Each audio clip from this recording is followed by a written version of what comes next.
முரசு நேயர்களுக்கு வணக்கம். இந்த அரசு சமூக நீதி அரசு, சமத்துவ அரசு, மதசார்பற்ற கொள்கையில உறுதியான அரசு அப்படின்னு சொல்லிட்டு பெருசா பீத்திக்கிறாங்க. ஆனா கேவலமான ஒரு விஷயம் நடந்திருக்கு தெரியுமா?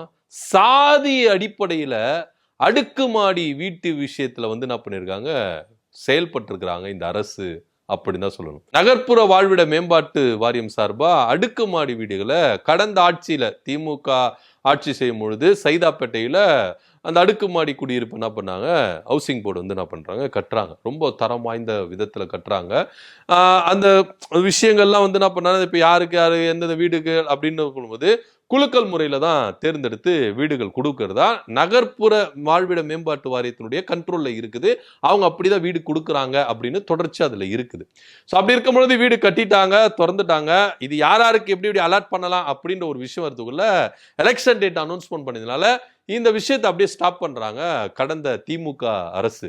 அதுக்கப்புறம் இப்ப புதுசா ஆட்சி எடுத்திருக்கிறாங்க இல்லையா, இந்த சமத்துவ ஆட்சி, சகோதரத்துவ ஆட்சி, சமூக நீதி ஆட்சி. இந்த ஆட்சியில வீடுகளை ஒதுக்கீடு பண்ணணும் அப்படின்னு சொல்லிட்டு அந்த இடத்துல என்ன பண்றாங்க, குலுக்கல் முறையில தேர்ந்தெடுக்கிறாங்க. இதுல ஒரு தரப்பினர் என்ன பண்ணிருக்கிறாங்க, என்னங்க இது மாதிரி இந்த பிளாக்ல மட்டும் நீங்க நம்பரே போடல, மற்ற பிளாக்ல எல்லாம் போட்டிருக்கீங்க, இந்த பிளாக்ல போடுங்க அப்படின்னா அவங்க அதிகாரிகள் சரியா என்ன பண்ணல, பதில் சொல்ல. அதுல ஒரு வழக்கறிஞர் என்ன பண்ணிருக்கிறாரு, எதிர்த்து கேள்வி கேட்டிருக்கிறாரு. அது எப்படிங்க நீங்க சாதி அடிப்படையில இது மாதிரி விஷயங்கள் செய்வீங்க? ஏன்னா அங்க ரெண்டு சாதிகள் முரண்பாடுகள் இருக்கு. இந்த தலித் சமுதாயத்துல மட்டும் என்ன பண்ணிருக்காங்க, ஒதுக்க வேற இடத்துல என்ன பண்ணிருக்காங்க, ஒதுக்கிருக்காங்க. இது கடந்த ஆட்சியில அமைச்சரா இருந்த மா சுப்பிரமணியன் சொல்லியிருக்காரு, சாதி அடிப்படையில யாருக்குமே வீடு ஒதுக்க முடியாது, இங்க சமூக நீதி ஆட்சி, அதனால சாதி அடிப்படையில யாருக்கும் வீடு இங்க ஒதுக்க முடியாது, மொத்தமா குலுக்கி போடுவோம், யாருக்கு என்னென்ன பில்டிங்கு, எந்தெந்த பிளாக்கு,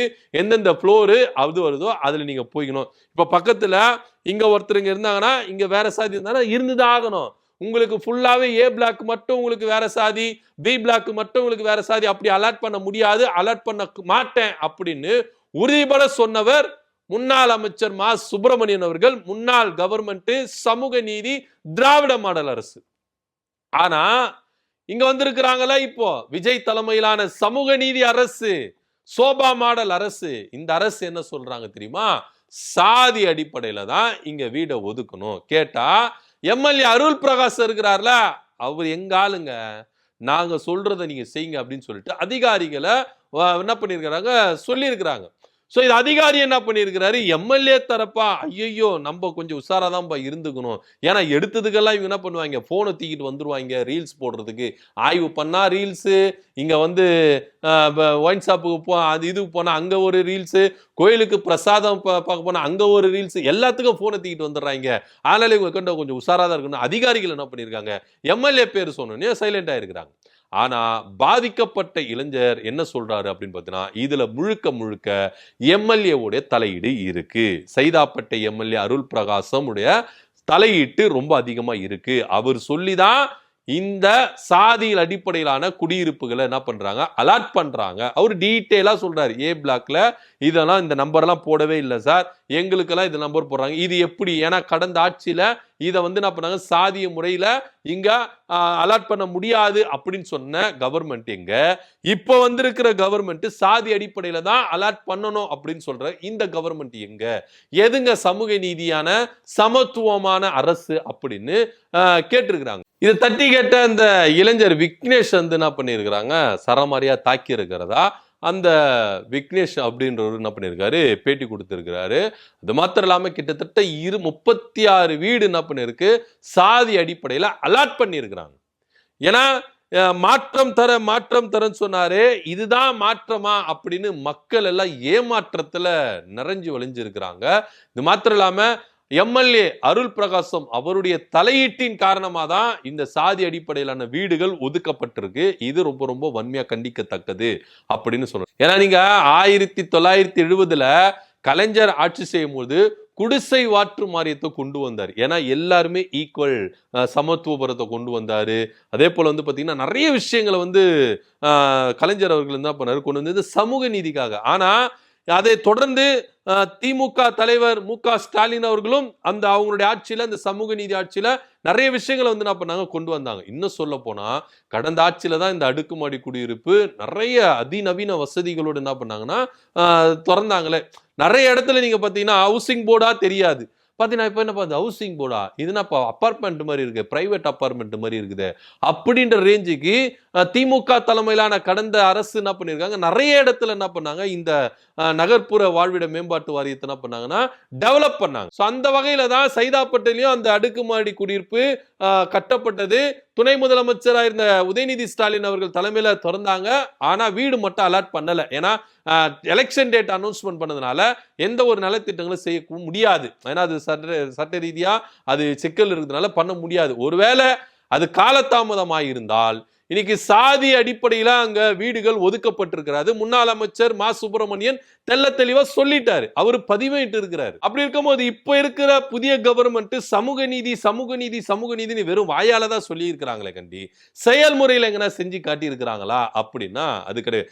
மினிஸ்டர் லெவல்ல நீங்க தலித்துகளுக்கு நீங்க அமைச்சரவை பதவி கொடுக்கலாம், எல்லாமே கொடுக்கலாம். ஆனா அதுலயும் சில ஏற்றத்தாழ்வுகள் தானே இருக்கிறத பாக்குறோம். அறநிலைத்துறைக்கு ஒரு பிராமணரை தானே நீங்க வந்து மினிஸ்டரா போட்டிருக்கீங்க.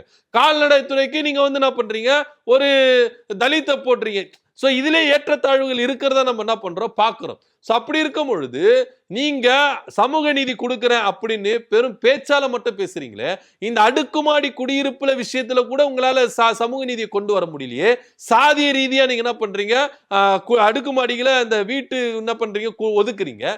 இதுவே உங்களுக்கு வந்து பாத்தீங்கன்னா அநீதியை தான் பார்க்க வருது, சமூக நீதிக்கு எதிராக தான் பார்க்க வேண்டியதா இருக்குது. கடந்த ஆட்சியில முன்னாள் அமைச்சர் மா சுப்பிரமணியன் தெல்ல தெளிவா சொல்லிட்டார்ல, ஏன் அதை உங்களால இம்ப்ளிமெண்ட் பண்ண முடியல?